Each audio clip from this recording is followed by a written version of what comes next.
শোণিতপুৰ জিলাৰ ঠেলামৰাৰ পৰা প্ৰায় 4 কিলোমিটাৰ দূৰত্বত অৱস্থিত বৰগাঁৱত পিতাপুত্ৰৰ স্বাৱলম্বিতাৰ এক সুন্দৰ নিদৰ্শন দাঙি ধৰিছে।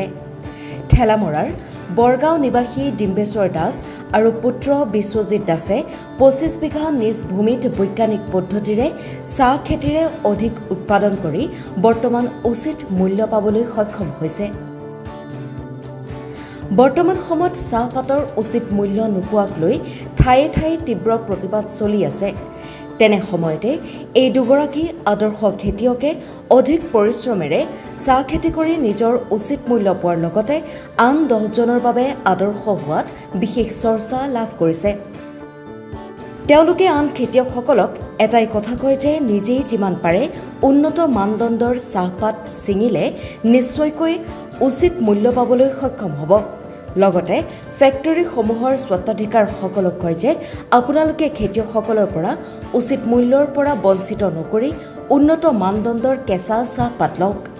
বৰ্তমান তেওঁলোকে উন্নত মানদণ্ডৰ কেঁচা চাহপাত ঢেকিয়ালী বাগানত প্ৰদান কৰি কেজিত 72 আৰু 50 টকাকৈ পাবলৈ সক্ষম হৈছে। প্ৰতিজন চাহ খেতিয়কে যদি উন্নত মানদণ্ডৰ কেঁচা চাহপাত ছিঙি ফেক্টৰীত প্ৰদান কৰে তেন্তে নিশ্চয় উচিত মূল্য পোৱাৰ লগতে চাহপাতৰ বজাৰখন বিশ্ব দৰবাৰত জিলিকি থাকিব বুলিও খেতিয়কগৰাকীয়ে মন্তব্য কৰে। আমি এই ক্ষেত্ৰত মানে চাহ উৎপাদনৰ যোগেদি এটা পৰিয়াল যাতে নিৰ্বাহ হয়, জীৱিকা নিৰ্বাহ হয়, সেই চেষ্টাটো আগত ৰাখি আমি এই কাম কৰি আহিছোঁ। আমি 2000 চনতে প্ৰতিষ্ঠা কৰি আমি বৰ খৰতকীয়াকৈ যাব নোৱাৰিলেও লাহে ধীৰে হ'লেও আমি অন্ততঃ নীতি নিয়মবিলাক সকলো মানি আগবাঢ়ি যাবলৈ যত্ন কৰি আহিছোঁ। কেনেকুৱা চাহপাতৰ ক্ষেত্ৰত আপোনালোকৰ লাভালাভ কেনেকুৱা হৈছে? লাভালাভ আমি এই 2 বছৰত কিছু লাভালাভৰ মুখ দেখিছোঁ। কাৰণ আমি কোৱালিটি পাত ছাপ্লাই কৰি কিছু ভাল দামেই পাইছোঁ। বছৰৰ আৰম্ভণিতে আমি প্ৰায় 65 টকামানকৈও পাইছিলোঁ। তাৰপিছত অৱশ্যে কিছুদিনৰ পৰা কিছু কমিছে চাগে, তেনেকৈ মাৰ্কেটৰ লগতো নিৰ্ভৰ কৰে। এতিয়া তথাপি আমি কোৱালিটি চাহপাত সদায় দি আহিছোঁ আৰু আমাক বাগানে উচিত মূল্যই দিছে বুলি আমি ভাবোঁ। হয়, কিছুমানে কয় যে চাহপাতৰ ৰেট কমি গৈছে বা ৰেট পোৱা নাযায় বুলি কয়। তো এই খেতিৰ ক্ষেত্ৰত কেনেকুৱা ধৰণৰ মানে হেৰি ক'ব? আমি শুনিছোঁ তেনেকৈ ল' কোৱালিটি দিয়াৰ কাৰণে মূল্য কম কৰিও পাইছে। তেওঁলোকে হয়তো চেষ্টাত ইমান এটা ৰখা নাই চাগৈ। এতিয়া তেওঁলোকৰ মানে সীমাৰেখাত থাকি তেনেকুৱা পাত ছাপ্লাই কৰিছে কাৰণে তেওঁলোকে কম মূল্য পাইছে। আমাৰ ক্ষেত্ৰত আমি বেলেগৰ কথা বৰ বিশেষ নাজানিলেও আমি অন্ততঃ ভাল মূল্য পাইছোঁ বুলিয়ে ভাবি লৈছোঁ। আমি যোৱাকালিও আমি প্ৰায় 395 কেজি পাত যোগান ধৰিছোঁ। আমাৰ 72% পাইছোঁ আমি। সেইমতে আমাক 50 টকা ৰেট দিছে। আমি সচৰাচৰ ঢেকিয়াজুলি বাগান হেৰি এগ্ৰো কোম্পানীৰ যি ঢেকিয়াজুলি বাগান আছে, সেই ঢেকিয়াজুলি বাগানতে আমি আৰম্ভণিৰ পৰা পাত ছাপ্লাই কৰি আহিছোঁ। তেওঁলোকৰ লগত বহুদিনীয়া সম্পৰ্কও আছে। তেওঁলোকে কিন্তু কোৱালিটিৰ ক্ষেত্ৰত তেওঁলোকে আপোচেই নকৰে। কোৱালিটি মেইনটেইন কৰিবই লাগিব। গতিকে সেইমতে আমি য'ত পূৰ্ণাস্তি আমি কোৱালিটি মেইনটেইন কৰি আহিছোঁ। সেইমতে আমি উচিত দামো লাভ কৰিছোঁ বুলি ভাবোঁ। আৰু আগলৈও আমিও মেইনটেইন কৰি যাম। তেওঁলোকেও যাতে আমাক মূল্য কিছু দিয়ে। আৰু লগতে আমি কোনোবা দিনা আমাৰ কোৱালিটি 2-এটা দিনত আমাৰ বাৰিষা হয়তো মানে লেবাৰৰ অভাৱৰ কাৰণে অলপ হিন্দেৰি হয়, তেতিয়া আমি অন্ততঃ ডাবুল ব্ৰিক কৰি হ'লেও আমি কোৱালিটিটো ৰক্ষা কৰোঁ। সেইটোকো লাগিলে ছিঙি পেলাই দি হ'লেও আমি কোৱালিটিৰ পাত ছাপ্লাই কৰোঁ। সেইমতে তেওঁলোকে আমাক দি আহিছে। আমি বেলেগ বন্ধু বান্ধৱসকলকো আমি অনুৰোধ কৰিম যাতে চাহৰ মানদণ্ডটো যি হাৰত মানে যিকোনো যা চাহপাত ছাপ্লাই নকৰি তেওঁলোকে কোৱালিটিৰ চাহপাত ছাপ্লাই কৰি চাহৰ মানদণ্ডটো উন্নত কৰক আৰু নিজেও কিছু লাভ ল'বৰ কাৰণে আশা কৰোঁ। আৰু আমাৰ ঢেকিয়াজুলি বাগানে ইতিমধ্যে 5000কৈ ওপৰ কেজি প্ৰায় 60জনমান গ্ৰোৱাৰ্ছৰ পৰা কোৱালিটিৰ পাত গ্ৰহণ কৰি আছে। আমাৰ চকুৰ আগতে লয় আমি দেখিছোঁ আৰু সেইমতে তেওঁলোকেও মূল্য লাভ কৰিছে। গতিকে বাকী বন্ধু বান্ধৱসকলকো আমি এই কোৱালিটিটো মেইনটেইন কৰক। মেইনটেইন কৰি চাহৰ বজাৰত যাতে আমাৰ চাহটো বেছি উন্নত মানদণ্ডৰ হয় আৰু আমি দামো যাতে উচিত লাভ কৰোঁ সেইটোৱে মই মোৰ সতীৰ্থ বন্ধু বান্ধৱীসকললৈ অনুৰোধ কৰোঁ। বৰ্তমান আপোনালোকে কিমান পাৰ্চেণ্টেজ পাই আছে? আমি 57 আৰু যোৱাকালি আমি 72% পাইছোঁ। আচ্ছা, আমাৰতো 65, 60 এনেকুৱাকৈ আমি মেইনটেইন কৰি আহিছোঁ। আমি চিঙি ভাঙি পেলাই দি হ'লেও ডাবল প্লাগিং কৰি হ'লেও টুকুৰা পেলাই দি হ'লেও আমি কোৱালিটিৰ পাতটো নিবলৈ যত্ন কৰি আহিছোঁ আৰু সেইমতে আমি পাৰ্চেণ্টেজো পাইছোঁ।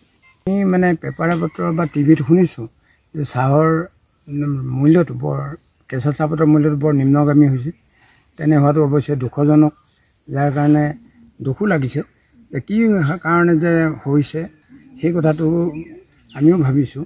গতিকে আমি সতীৰ্থ কৃষকসকললৈ এটাই অনুৰোধ কৰিম, তেওঁলোকে য'ত পূৰ্ণাস্তি তেওঁলোকে কোৱালিটি মানদণ্ড মেইনটেইন কৰিবৰ কাৰণে যত্ন কৰক আৰু উচিত মূল্য লোৱাৰ ব্যৱস্থা কৰক। লগতে মই আমাৰ ফেক্টৰী মালিকসকললৈও অনুৰোধ ৰাখিম যে তেওঁলোকে যাতে কৃষকসকলক ভাল দামৰ পৰা বঞ্চিত নকৰাকৈ ভাল পাত গ্ৰহণ কৰি ভাল মূল্য দিয়াৰ ব্যৱস্থা কৰক, যাৰ ফলত কৃষকসকলে যাতে উপকৃত হ'ব পাৰে। আজিৰ দিনতো কৃষিৰ লগত জড়িত ঔষধ পাতি বা মেইনটেনেঞ্চ খৰচকে ধৰি যথেষ্ট খৰচো হয় এই কৃষক বন্ধুসকলৰ।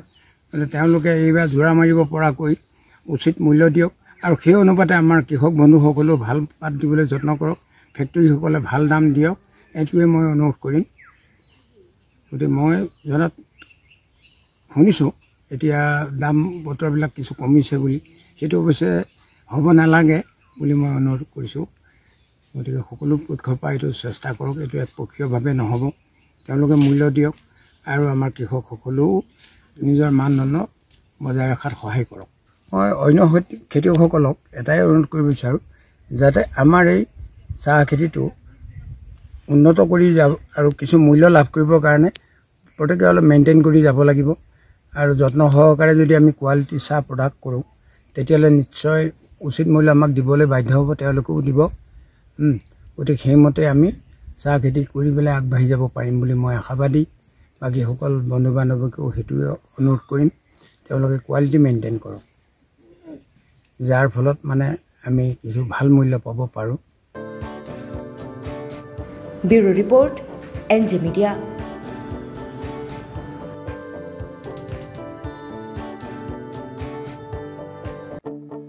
আপোনাৰ সপোনৰ ঘৰখন কেনে হ'ব? আপোনাৰ সন্তান আৰু আপোনজনৰ সৈতে কেনেদৰে কটাব আপোনাৰ আজৰি সময়? এই সকলোবোৰ সমস্যাৰ সমাধান লৈ শুভম গ্ৰুপে আপোনাৰ বাবে লৈ আনিছে আপোনাৰ সপোনৰ ঘৰখন।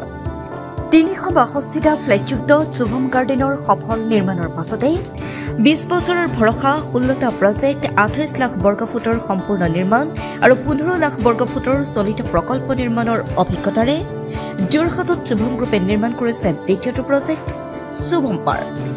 অত্যাধুনিক সা সুবিধাৰে নিৰ্মিত শুভম পাৰ্কত আপোনাৰ আৰু আপোনাৰ সন্তানৰ বাবে থাকিব club, badminton court, community hall, kids play area, splash pool আৰু জিম ক্লাব।